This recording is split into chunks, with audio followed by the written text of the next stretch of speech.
새벽 기도에 나오신 여러분들을 주님의 이름으로 환영합니다. 새 계명을 너희에게 주노니 서로 사랑하라. 내가 너희를 사랑한 것 같이 너희도 서로 사랑하라. 너희가 서로 사랑하면 이로써 모든 사람이 너희가 내 제자인 줄 알리라. 요한복음 13장 34절 35절 말씀. 아멘. 마음 모아 샘물의 기도를 하나님께 드립니다. 먼저 우리의 믿음을 고백합니다. 주께서 심지가 견고한 자를 평강하고 평강하도록 지키시리니 이는 그가 주를 신뢰함이니라. 아멘. 날마다 우리를 지키시는 하나님, 오늘도 주를 더욱 신뢰하며 나아가게 하여 주옵소서. 걱정, 염려 사라지고 오직 주의 평강으로 채우시고 우리를 지켜 주옵소서. 교회와 예배를 위해 기도합니다. 그리스도의 평강이 너희 마음을 주장하게 하라. 너희는 평강을 위하여 한 몸으로 부르심을 받았나니 너희는 또한 감사하는 자가 되라. 아멘. 교회를 한 몸으로 부르신 하나님, 함께 모여 예배하며 기도하기에 힘쓰는 거룩한 공동체 되게 하소서. 예배를 사모하며 예배의 기쁨을 누리며 주의 임재를 경험하는 예배되게 하옵소서. 목장을 위해 기도합니다. 평강에 주께서 친히 때마다 일마다 너희에게 평강을 주시고 주께서 너희 모든 사람과 함께 하시기를 원하노라. 아멘. 우리에게 평강을 주시기를 원하시는 하나님, 목장 안에 하나 된 마음을 주시고 서로를 위해 기도의 분량을 채우며 사랑의 수고를 통해 하나님 나라를 경험하는 귀한 공동체 되게 하옵소서. 단기 봉사를 위해 기도합니다. 예수께서 또 이르시되 너희에게 평강이 있을지어다. 아버지께서 나를 보내신 것 같이 나도 너희를 보내노라. 아멘. 하나님 아버지, 다시 재개하는 단기 봉사를 축복하여 주옵소서.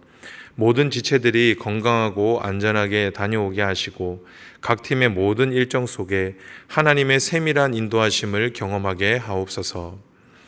주일학교 여름 사역을 위해 기도합니다. 너희는 내게 배우고 받고 듣고 본 바를 행하라. 그리하면 평강의 하나님이 너희와 함께 계시리라. 아멘.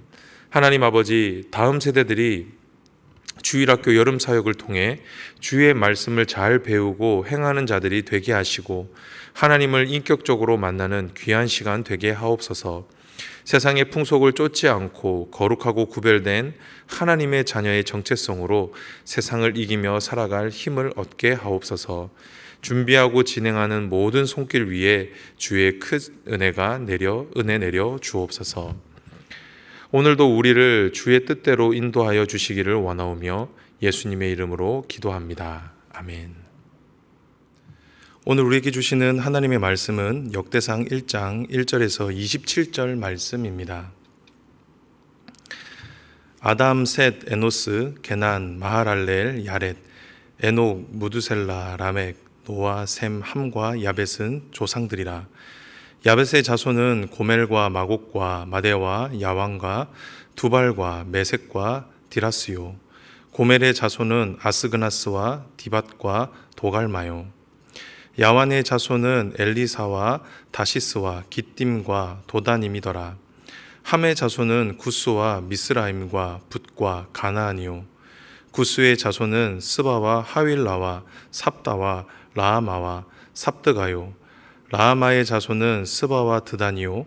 구스가 또 리므롯을 낳았으니 세상에서 첫 영걸이며 미스라임은 루딤과 아나임과 르합임과 납두힘과 바드루심과 가스루힘과 갑도림을 낳았으니 블레셋 족속은 가슬루임에게서 나왔으며 가나안은 맏아들 시돈과 헷을 낳고 또 여부스 족속과 아모리 족속과 기르가스 족속과 히위 족속과 알가 족속과 신 족속과 아르완 족속과 스말 족속과 하맛 족속을 낳았더라. 셈의 자손은 엘람과 아수르와 아르박삭과 룻과 아람과 우스와 훌과 게델과 메색이라. 아르박삭은 셀라를 낳고 셀라는 에벨을 낳고 에벨은 두 아들을 낳아 하나의 이름을 벨렉이라 하였으니 이는 그때의 땅이 나뉘었으며 그의 아우의 이름은 욕단이며 욕단은 알모닥과 셀렘과 하말아웻과 예라와 하도람과 우살과 디글라와 에벨과 아비마엘과 스바와 오빌과 하윌라와 요밥을 낳았으니 욕단의 자손은 이상과 같으니라. 셈, 아르박삿, 셀라, 에벨, 벨렉, 루, 수룩, 나홀, 데라, 아브람, 곧 아브라함은 조상들이요. 오늘 우리에게 주시는 하나님의 말씀은 족보입니다. 우리는 오늘부터 역대상을 묵상을 하는데요. 역대기는 바벨론 포로기를 마친 이스라엘 백성들에게 하나님의 위로와 소망을 주기 위해 기록된 역사서입니다. 그런데 그 말씀의 시작이 족보로 시작합니다. 이스라엘의 족보. 이 족보는 무려 1장에서 9장까지 이어지게 되는데요.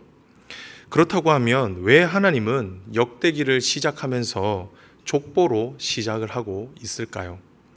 여기에는 하나님의 목적과 메시지가 담겨 있는데요. 저는 이것을 이름하여 뜨거운 메시지다라고 부르고 싶습니다. 왜냐하면 혈통, 피는 그 무엇보다 진하고 뜨겁기 때문입니다. 그래서 오늘은 족보에 담긴 하나님의 뜨거운 메시지를 함께 나누고 싶습니다. 간절히 바라기는 오늘 말씀을 통해 우리에게 주시는 하나님의 뜨거운 메시지를 받으시고 그 메시지를 붙잡고 사실 수 있게 되기를 주님의 이름으로 축복합니다. 첫째, 족보에 담긴 하나님의 뜨거운 메시지는 무엇입니까? 그것은 바로 정체성입니다. 하나님께서 이스라엘의 족보를 통해 우리에게 주시는 메시지는 바로 저와 여러분이 하나님의 자녀라는 사실입니다. 오늘 본문은 이스라엘의 계보 중에 원 역사를 기록하고 있습니다. 즉 믿음의 조상 아브라함 이전의 조상들, 이들의 계보를 기록하고 있는데요. 그런데 1절을 잘 보면 이 계보의 시작이 누구로부터 시작한다라고 말씀하고 있습니까? 아담에서 시작한다라고 말씀합니다. 이 말은 이스라엘의 조상은 누구로부터 시작한다라는 말입니까? 바로 아담에서 시작한다라는 것이죠. 우리는 이 계보 안에 담긴 하나님의 의도를 발견할 수가 있습니다. 여러분, 아담이 누구입니까? 아담은 누구에 의해 창조가 되었죠? 바로 하나님이십니다. 이 말은 이스라엘의 정체성은 누구를 통해서 찾을 수 있다라는 것입니까? 바로 하나님에게서 찾을 수 있다라는 것입니다. 즉 이스라엘 백성들은 모두 하나님 안에서 태어난 하나님의 자녀라는 것이죠. 아마도 이 말씀은 당시 이스라엘 백성들에게 뜨겁게 다가왔을 것입니다. 왜냐하면 역대상이 기록될 당시 이스라엘 백성들은 처참한 수준이었기 때문입니다. 이들은 바벨론에서 돌아왔지만 아직 자신들의 정체성을 회복하지 못하고 있었습니다. 우리는 과연 누구인가? 라는 이 질문에 확실한 대답을 할 수가 없었다라는 것입니다. 그런데 역대기의 첫 마디가 무엇이었습니까? 여러분은 하나님의 자녀입니다 라고 말씀했다라는 겁니다. 사랑하는 성도 여러분, 이 말씀은 오늘을 살아가는 저와 여러분에게도 뜨거운 메시지입니다. 우리도 이 세상을 살다 보면 때로는 정체성을 잃어버린 채 살아갈 때가 너무나도 많이 있습니다. 그런데 이 말씀이 오늘을 살아가는 저와 여러분에게 정확한 좌표를 알려준다라는 것입니다. 그 좌표가 무엇입니까? 바로 저와 여러분은 하나님의 자녀라는 것입니다. 바라기는 이 뜨거운 메시지를 진리로 받으시기를 바랍니다. 그렇다고 하면 저와 여러분이 하나님의 자녀라는 것, 이것은 우리에게 어떤 의미로 다가올까요? 우선은 저와 여러분에게 아버지가 계신다라는 뜻입니다. 우리는 결코 버려진 존재가 아닙니다. 오히려 저와 여러분은 하나님 아버지가 계시고 그 하나님의 아버지 보호 아래 그 다스림 안에 살고 있다라는 것이죠. 이것이 하나님의 자녀됨의 의미입니다. 그리고 저와 여러분이 하나님의 자녀라는 것은 저와 여러분을 향한 하나님의 계획과 뜻이 있다라고 하는 뜻입니다. 하나님이 저와 여러분을 창조하실 때 아무런 의미 없이 목적 없이 창조하지 않으셨습니다. 하나님은 저와 여러분을 지으실 때 분명한 목적과 계획을 가지고 창조하셨다라는 것입니다. 즉 저와 여러분을 향한 하나님의 계획이 있다라는 것이죠. 이것이 우리가 하나님의 자녀 되었다라고 하는 뜻이라는 겁니다. 사랑하는 성도 여러분, 저와 여러분은 하나님의 자녀입니다. 이 사실은 절대로 변하지 않는, 없어지지 않는 진리입니다. 이 뜨거운 메시지를 여러분의 메시지로 받을 수 있게 되기를 주님의 이름으로 축복합니다. 두 번째, 족보에 담긴 하나님의 뜨거운 메시지는 무엇입니까? 그것은 바로 약속입니다. 즉 오늘 본문이 우리에게 주시는 메시지는 하나님은 저와 여러분을 절대로 포기하지 않으신다라는 것입니다. 이것이 저와 여러분에게 주시는 하나님의 뜨거운 메시지입니다. 우리도 인생을 살아보지만 한 가문이 대를 이어간다라는 것은 결코 쉬운 일이 아닙니다. 그 가문 안에 대를 이을 수 있는 사람이 없을 수도 있고 외부적인 요인으로 인해 대가 끊어질 수도 있죠. 그렇기에 한 가문이 대가 끊어지지 않고 이어갈 수 있다라는 것은 어쩌면 기적 같은 일일 것입니다. 그런데 오늘 본문에 나오는 족보가 어떻습니까? 아담에서 시작된 이스라엘의 족보는 단 한 번도 끊어지지 않았습니다.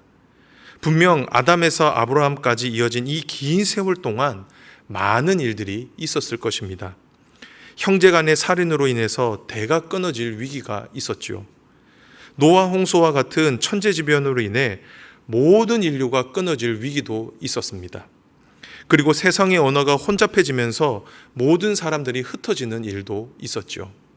하지만 하나님의 역사, 이스라엘의 역사는 끊어지지 않고 누군가를 통해 언제나 이어졌다라는 것입니다. 그렇다고 하면 왜 이스라엘의 계보는 끊어지지 않고 이어졌을까요? 그것은 바로 하나님께서 이스라엘을 포기하지 않으셨기 때문입니다.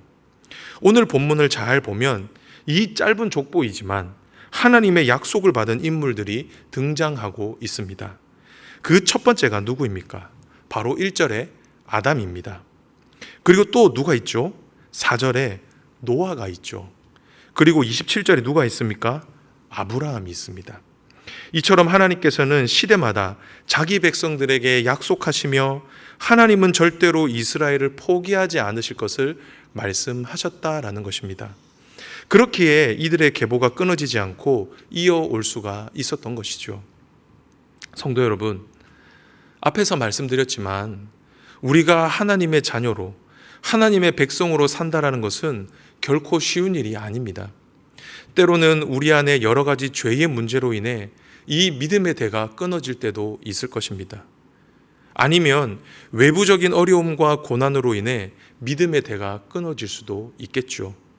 하지만 우리가 그럼에도 불구하고 여전히 지금처럼 살아갈 수 있는 것은 하나님께서 저와 여러분을 포기하지 않으셨기 때문입니다. 우리는 부족하고 연약하여 하나님을 잊어버리고 하나님의 보호하심을 떠나려고 하지만 신실하신 하나님께서 지금도 여전히 우리와 함께 하시기에 저와 여러분이 오늘도 이렇게 살아갈 수가 있다라는 것입니다. 사랑하는 성도 여러분, 여러분은 하나님을 포기할지 몰라도 하나님은 여러분을 절대로 포기하지 않으십니다. 하나님은 저와 여러분을 향한 약속을 끝까지 지키시고 영원히 함께 하실 것입니다. 이것이 저와 여러분을 향한 하나님의 뜨거운 메시지입니다. 간절히 바라기는 이 사실을 믿음으로 받으시는 저와 여러분들이 되시기를 바랍니다. 그리고 저와 여러분도 하나님을 절대로 포기하지 않는 그런 신실한 하나님의 자녀가 될 수 있기를 주님의 이름으로 축복합니다. 마지막인데요. 마지막으로 우리에게 들려주시는 하나님의 뜨거운 메시지는 무엇입니까? 그것은 바로 하나님은 여러분을 사랑하신다라는 것입니다. 이것이 하나님이 오늘 본문을 통해 우리에게 들려주시는 뜨거운 메시지입니다. 바라기는 이 사실을 믿음으로 받으시는 저와 여러분이 되시기를 주님의 이름으로 축복합니다. 사실 이스라엘의 원 역사는 하나님을 대적하는 역사였습니다. 하나님은 언제나 그의 백성들에게 선의를 베푸시고 이들을 포기하지 않으셨지만 이들은 언제나 하나님을 배반하고 하나님을 대적했죠. 오늘 우리에게 주시는 이 계보 안에도 이런 역사들이 기록되어 있는데요. 먼저 10절을 보면 니므롯이 나옵니다. 성경은 니므롯은 세상에서 첫 영걸이었다라고 말씀을 하고 있는데요. 여기에서 영걸은 장사, 장수를 의미합니다. 힘이 센 사람을 의미한다라는 것이죠. 그런데 창세기를 보면 니므롯이 자신이 가진 힘으로 무엇을 했다라고 말씀하고 있습니까? 하나님을 대적하는 일에 자신의 그 힘을 썼다라고 말씀하고 있습니다. 어떻게 보면 참 나쁜 인물이죠. 그리고 19절에 보면 에벨이라는 사람이 나옵니다. 에벨에게는 두 아들이 있었는데 하나의 이름을 벨렉이라고 불렀다라고 오늘 성경은 기록하고 있습니다. 그런데 그때 어떤 일이 있었다라고 말씀하고 있습니까? 땅이 나뉘었음이요 라고 말씀합니다. 아마도 에벨은 바벨탑 사건을 염두에 두고 자신의 아들의 이름을 벨렉이라고 지었던 것 같습니다. 이처럼 우리는 이 이스라엘의 계보를 통해 이들이 하나님께 행했던 악행들을 찾아볼 수가 있습니다. 하나님은 언제나 이스라엘 백성들에게 선을 베푸시고 그들에게 신실하셨지만 이들은 기회만 있으면 하나님을 대적하려고 했습니다. 하지만 하나님은 이런 이들을 심판하지 않으셨죠. 오히려 이들에게 날마다 기회를 주시고 어떻게 해서든지 하나님의 구원 역사에 동참시켜 주셨다라는 것입니다. 성도 여러분, 왜 그렇게 하셨을까요? 왜 하나님은 이들을 심판하지 않으시고 하나님의 구원 역사에 사용하셨을까요? 그것은 바로 하나님께서 이들을 사랑하셨기 때문입니다. 이것밖에는 이 모든 정황을 설명할 방법이 없습니다. 하나님이 이들을 무척 사랑하셨기 때문이죠. 그렇기에 이들을 포기하지 않으시고 끝까지 붙들고 오셨던 것입니다. 사랑하는 성도 여러분, 이스라엘을 향한 이 하나님의 뜨거운 마음이 느껴지십니까? 그런데 여러분, 그거 아십니까? 그 하나님의 뜨거운 사랑이 지금 저와 여러분에게도 동일하게 부어지고 있다라는 것입니다. 하나님은 지금도 여전히 저와 여러분을 향해 그 사랑을 베풀어 주고 계신다라는 것이죠. 우리가 이 사실을 어디에서 알 수 있습니까? 요한복음 3장 16절입니다. 하나님이 세상을 이처럼 사랑하사 독생자를 주셨으니 이는 그를 믿는 자마다 멸망하지 않고 영생을 얻게 하려 하심이라. 하나님은 저와 여러분이 멸망하지 않고 영생을 얻기를 원하셨습니다. 그래서 자신의 하나밖에 없는 아들, 유일한 독생자를 십자가에 내어 주셨죠. 그런데 그 동기가 무엇이라고 말씀하고 계십니까? 사랑하사. 무엇이죠? 하나님이 저와 여러분을 사랑하시기 때문이다라고 말씀하고 있다라는 것입니다. 사랑하는 성도 여러분, 때로 우리는 하나님의 사랑을 잊어버릴 때가 있습니다. 그리고 그 하나님의 사랑을 의심할 때가 있죠. 하나님이 정말 나를 사랑하시는가? 하나님이 나를 사랑하신다라고 한다면 왜 나에게 이런 일들이 계속 일어나는가? 이런 의구심들이 불쑥불쑥 나올 수가 있다라는 것입니다. 하지만 하나님은 이미 우리에게 거부할 수 없는 그 사랑을 보여주셨습니다. 내가 너를 이만큼 사랑한다라고 하는 그 사실을 예수 그리스도의 십자가를 통해서 저와 여러분들에게 보여주셨다라는 것이죠. 그렇기에 저와 여러분은 이 뜨거운 사랑을 모른다라고 거부할 수가 없다라는 것입니다. 간절히 바라기는 오늘 이 시간에 다시 한번 우리를 향하신 그 하나님의 뜨거운 사랑의 메시지를 받고 확인할 수 있는 저와 여러분이 되시기를 바랍니다. 그리하여 이 세상 사는 동안 저와 여러분을 향한 그 하나님의 사랑을 의심하지 말고 저와 여러분도 동일하게 하나님을 그렇게 뜨겁게 사랑하며 살 수 있게 되기를 주님의 이름으로 축복합니다. 말씀을 정리합니다. 오늘의 말씀, 족보에 담긴 하나님의 뜨거운 메시지였습니다. 그 메시지가 무엇이었습니까? 첫 번째는 저와 여러분은 하나님의 자녀라는 사실입니다. 그리고 두 번째는 하나님은 저와 여러분을 결단코 포기하지 않으신다라는 것이죠. 그리고 마지막은 무엇이었습니까? 하나님은 저와 여러분을 사랑하신다라는 것입니다.